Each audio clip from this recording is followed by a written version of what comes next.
Bienvenue sur Africa 24 dans cette nouvelle édition du QG Week-end. Voici les titres de l'actualité.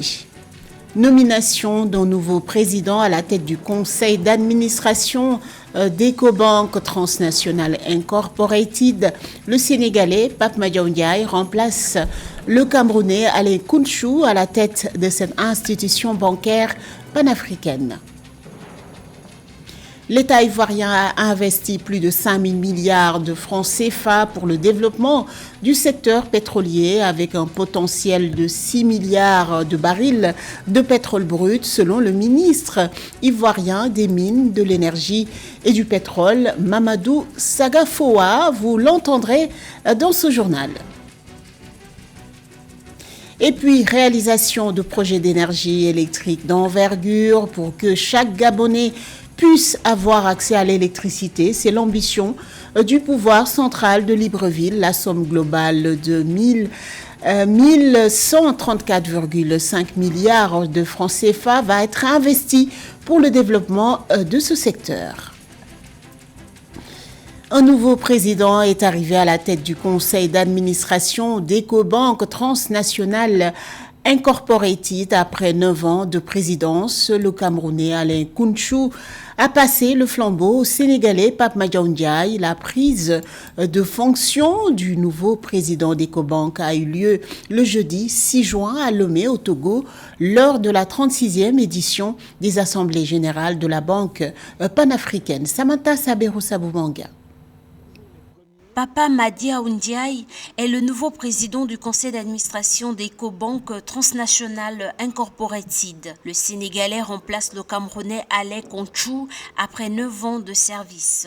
Cette nomination fait suite à une décision du conseil d'administration prise ce jeudi 6 juin 2024 à Lomé en marge de la 36e édition des Assemblées générales de la Banque panafricaine. Le groupe compte tirer profit des connaissances et de l'expérience de Pape Madiaw Ndiaye en matière d'investissement dans les services financiers. En tant qu'Africain, je voulais créer un nouveau cadre d'investissement. Et pour ce cadre d'investissement, pour moi, il était important qu'il réunisse un certain nombre de conditions. Un, qu'il soit basé en Afrique, parce qu'en 2007, aucun fonds vraiment n'était basé en Afrique sur les grands fonds du continent. Deux, qu'il appartienne et qu'il soit créé par des Africains pour qui leur long terme dépend de la réussite du continent. Pape Madiaw Ndiaye assumait jusqu'à sa nomination à Ecobank les responsabilités de président-directeur général d'Afig Found, un fonds de capital investissement. Avant de fonder Afig Found, il avait été directeur des investissements chez Emerging Market Partnership à Washington. Là, il a joué un rôle clé dans la levée de 407 millions de dollars pour le Fonds d'infrastructure africain en 2000, qui a été à l'époque le plus grand fonds panafricain. Il avait également été, entre 1996 et 2000, à la Société financière internationale du groupe de la Banque mondiale, où il dirigeait les investissements en actions et en dettes pour les institutions financières africaines. Et c'est vrai qu'il y a encore toujours mieux à faire, mais sur le plan de la gouvernance et de la régulation, le cadre dans lequel nous évoluons a énormément progressé. Donc aujourd'hui, par exemple, en Afrique de l'Ouest francophone, avec l'OHADA, il nous est possible d'avoir un cadre juridique sophistiqué et embrassé par plusieurs pays en même temps. Et il en va de même pour le cadre de la gouvernance. Pape Madiaw Ndiaye prend la tête du conseil d'administration d'un groupe bancaire qui, selon son CEO, Jérémy Aouri, a réalisé une solide performance en 2023 en prenant des décisions éclairées et en faisant preuve de prudence financière. Notons que le groupe Ecobank a réalisé un bénéfice avant impôt de 581 millions de dollars, en hausse de 8% par rapport aux 540 millions de dollars en 2022. La tension persiste entre le Bénin et le Niger. Dans un communiqué diffusé samedi 8 juin sur les réseaux sociaux, le Conseil national pour la sauvegarde de la patrie du Niger a vigoureusement dénoncé ce qu'il qualifie de violation des 3 accords relatifs à l'exploitation et au transport du pétrole nigérien par le Bénin. Ces accords stipulent que le système de transport des hydrocarbures ne doit être entravé sous aucun prétexte. Le dit communiqué explique, je cite, même un éventuel conflit entre le Niger et le Bénin ne saurait de droit justifier une entrave au fonctionnement du système de transport. Le Niger accuse également le Bénin d'actions hostiles telles que l'expulsion des inspecteurs nigériens de la plateforme de chargement des navires et l'enlèvement de l'équipe WAPCO Niger en mission officielle. Les autorités nigérianes réclament leur libération. Pas de tension, mais des investissements en Côte d'Ivoire. Une enveloppe financière de plus de 5 000 milliards de francs CFA a été investie depuis 2011 dans la recherche et l'exploitation pétrolière, marquant un engagement sans précédent pour le développement de son secteur énergétique. Ces investissements massifs ont permis la découverte de nombreux gisements, de stimuler la création d'emplois et de renforcer les infrastructures. Philippe, à quoi? Ces investissements, selon le ministre ivoirien des Mines, de l'Énergie et du Pétrole, Mamadou Sangafoa, visent à renforcer la capacité du pays à découvrir et à exploiter de nouvelles réserves pétrolières, contribuant à la diversification de son économie, traditionnellement axée sur l'agriculture. Des réformes majeures ont été opérées dans ce secteur, notamment la réforme du Code pétrolier en 2012, qui a permis d'attirer davantage d'investissements privés. Ainsi, de 2011 à 2023, plus de 1200 milliards de francs CFA ont été investis dans la recherche pétrolière et 4513 milliards de francs CFA dans l'exploitation pétrolière. Ces efforts, selon les autorités, ont permis des avancées significatives, notamment dans le bassin sédimentaire ivoirien, où plusieurs découvertes de gisements ont été réalisées. Le champ baleine découvert en 2021 est l'une des réussites notables de cette période. Les fonds alloués ont favorisé le financement d'explorations géologiques et d'études sismiques, ainsi que des forages d'exploration, avec un coût moyen de 100 millions de francs CFA, soit environ 200 000 $ par forage. En effet, les récentes découvertes, aussi importantes soient-elles,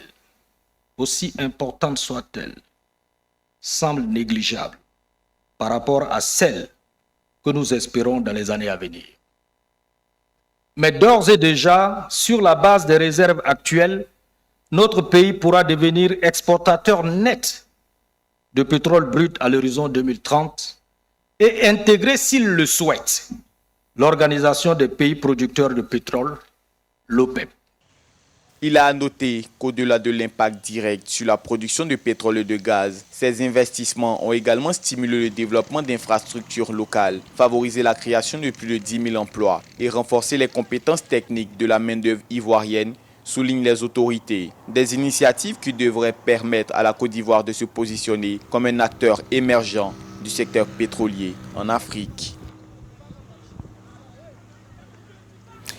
Pour réduire le déficit énergétique et lutter contre les coupures intempestives de l'électricité, le Gabon compte investir 378,1 milliards de francs CFA chaque année. Ces installations énergétiques serviront par ailleurs à accroître l'accès aux services de l'électricité sur le plan national et à faciliter la mise en place d'un marché de l'électricité connecté aux pays sous-régionaux. Les explications de Marie-Raphaël Atolo. Pour la réalisation des projets d'énergie électrique dans le pays, les autorités gabonaises comptent investir la somme de 1134,5 milliards de francs CFA sur la période 2024-2026 à raison de 378,1 milliards de francs CFA chaque année. Ces financements serviront notamment à accroître l'accès aux services de l'électricité et à la mise en place d'un marché national de l'électricité connecté aux marchés sous-régionaux. En matière de production d'électricité, bien qu'on ait une hydrographie importante, il faut la construction des barrages pour produire de l'électricité. Ces barrages, une fois construits, des lignes associées qui vont transporter de l'énergie, cette énergie va être délivrée aux ménages. Si les barrages ne sont pas construits, vous comprendrez aisément qu'il est difficile, même si nous avons plusieurs sources d'eau, malheureusement, nous n'aurons pas cette énergie.